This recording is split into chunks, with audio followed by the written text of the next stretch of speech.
That boy Mike Johnson can say a lot and nothing at the same time. This is hood politics. Around here, we don't do left or right. We do right and wrong. Let's get into it. First of all, when is this shutdown going to end, Speaker? I wish I could tell you. Really, the only person that can answer that is Chuck Schumer because he leads the Democrats in the Senate. And as you know, because you're keeping the score, they voted 15 times now to keep the government closed. See right there? That's the kind of answer that drives people crazy. You're the Speaker of the House, the one literally holding the gavel, and your first move is to say, ask the other guy? That's not leadership. That's finger pointing. When the lights go off in the government, regular people feel it first. TSA workers, single moms waiting on SNAP, veterans missing benefits. They don't care who's to blame. They want to know when the door's going to open again. So when you tell America, Chuck Schumer can answer that. What we hear is, don't look at me. I'm just here for the title. Nah, you're the coach. You can't blame the ref every time you lose possession. It's getting more and more painful by the hour. We've got to break the impasse. But here's the thing, Stephen, as you know, because you're tracking this, we sent them a totally clean, nonpartisan CR. I know that sounds like legislative speak to people back home, but what it means is we filed the simplest possible measure. It was only 24 pages in length to just keep the government in operation so that we could finish the appropriations process, the government spending bills for the year, and negotiate what remained on the calendar for the end of this year. Healthcare was one of those things. There were lots of issues. But this is the way it's always been done. And the Democrats always have done it in the past. They did it 13 times during the 4 years of the Biden administration. Man, every time a politician says clean bill, you know it's dirty somewhere. What's inside it? Who's getting paid? You can't just call something nonpartisan and expect that word to make it true. That's like calling a cheeseburger a salad because it's got lettuce on it. We the people aren't asking for buzzwords. We want details. You say clean. Okay, then break it down. Is SNAP funded? Are the air traffic controllers paid? Are the troops covered? Because calling a bill clean while millions of Americans can't pay rent is the definition of political cologne. It smells good on TV, but it's covering up something real funky. I was getting ready to ask you, verbally speaking, not anything they hint towards anything. What do they actually say is the reason they haven't signed the CR? Well, they claim that this is a fight about healthcare, but it's not true. And everybody here on the Hill knows it's not true. What they're trying to say this is about is the expiration of the Obamacare COVID era subsidies. It expires at the end of December 31, not the end of the fiscal year, September 30. So they needed something to claim that what this was about, and they globbed onto that. It's not legitimate. It's not real. We were always planning, every Republican and every Democrat in the building, Senate and House, knew that we were going to have to work our way through that complex issue in October, November, December before the end of the year. They tried to claim that it's about that. That's not. That's a red herring. That's a distraction. The real reason, and this is just the honest truth, is that Chuck Schumer and Hakeem Jeffries are both from New York. We saw what happened in New York City last night. We see the rise of the activist kind of socialist base in the party. It terrifies the old guard here on Capitol Hill. And both of those guys are concerned they're going to get a challenge from a Mondani disciple in their next election cycle. So they see, every time these folks get cornered, it's about the same script. That's not what this is really about.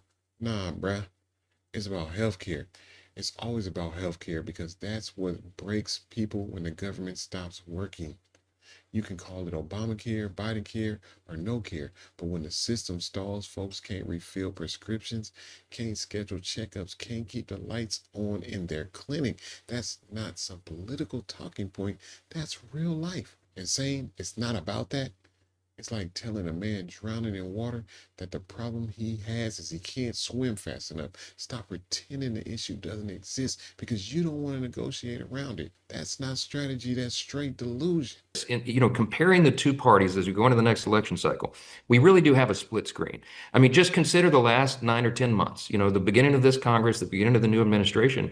On one side, you got President Trump and the Republicans, and they're delivering for the people. I mean, we solved the border crisis. We're trying to solve the crime crisis in creative ways. We cut taxes, we cut regulations, fraud, waste, and abuse in government. I mean, we got American energy dominance going again. We got new trade agreements more favorable for the country, and the president is solving wars around the globe. He's up to 8 or 9 now. You ever met somebody who brags about fixing everything except the thing they're supposed to be fixing? That's Mike Johnson right there. We solved the border. We solved crime. We even solved 8 wars.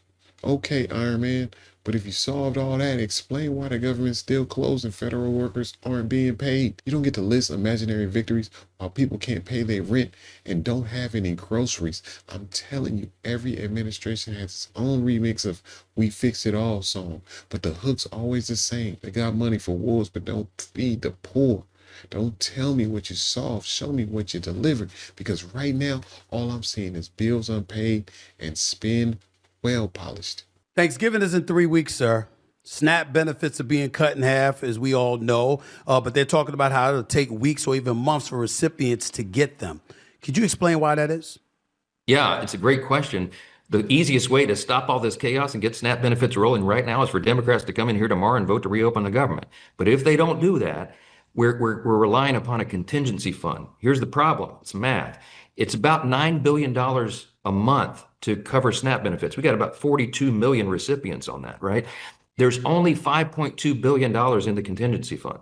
So you got about half of what you need. So in order to get to even use the contingency fund, as the courts have ordered to be done, the states have to recalculate and adjust their systems to send out partial payments. It's not going to be enough. It's going to be a long lag time to get that done because it's an unprecedented situation. Now, here's where he loses me. You just admitted that SNAP, the food program that keeps 42 million Americans fed, costs $9 billion a month. You say the contingency fund has $5 billion. That's not enough to feed everybody, right? So what's your plan, Speaker?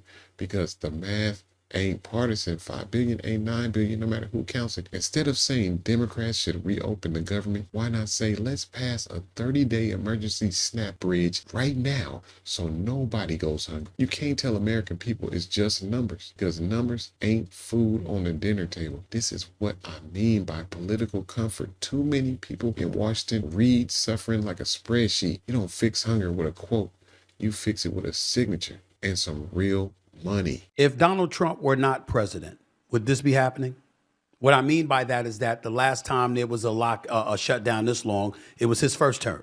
Now it's happening in his second term. And you guys, I see you guys religiously calling it deranged, Trump deranged syndrome or something along there we go. So I'm asking it based off of that flavor, the kind of things that y'all have been saying.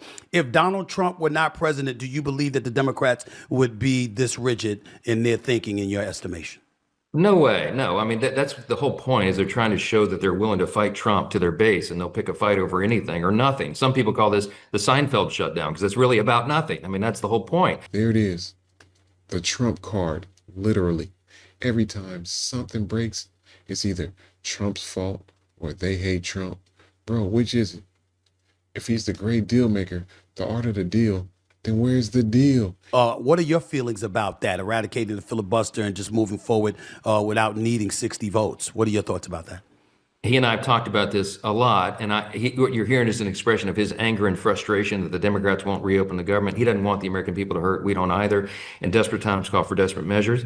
But I reminded him that what a lot of the Senate Republicans believe, that's not a House issue, it's a Senate issue, but what they believe is that it's a very important safeguard against the worst impulses of the Democrat Party. My Republican colleagues will say that because they say, sir, they've already told us what they would do without the speed bump of the filibuster. If they ever took over again, they would expand the Supreme Court, pack the court. They'd go to 13 or 15 judges or whatever they wanted. They'd make Puerto Rico and DC states. They would do Second Amendment restrictions. They would nationalize federal elections. Just go on and on and on, and there'd be nothing to stop them. And so I think the fear on both sides of the aisle, to be fair, has kept the filibuster as part of the tradition. Now, this part right here, pure politician poetry. He's saying the filibuster is a safeguard against the worst impulses of the other party. Translation: we love the rule when it helps us, and we hate it when it doesn't. Everybody becomes a constitutional purist the minute they're not in power. But as soon as they are, suddenly the rule book turns into a coloring book. If you want to keep the filibuster, cool. But tell me when you'd ever support ending it. Don't scare me with Democrats will pack the courts. Give me a standard that's consistent no matter who's running the show. Because right now, both parties use tradition like a shield to block accountability. Man, you ever notice that every time these folks talk, they say everything but the thing that matters? They give you numbers, history lessons, excuses, but not a date, not a plan, not a here's how we're going to really fix this. Meanwhile, the people they claim to represent are missing paychecks, losing food benefits, and getting the same recycled answer. It's the other side's fault. Nah, man, the other side didn't swear you in. The people did. Hey, I'm just saying, when you've got a title that's powerful and a platform that's big, own it. Because right now, it's starting to sound like everybody in DC got a mic, but nobody's got the answer. Drop a football in the comments if you are tired of the politicians ducking accountability like it's a full contact sport. And if you want more breakdowns like this, hit that subscribe button. We got plenty more where this comes from. This is hood politics. Around here, we don't do right or left. We do right or wrong. Make sure you like, subscribe, and share this with all your folks.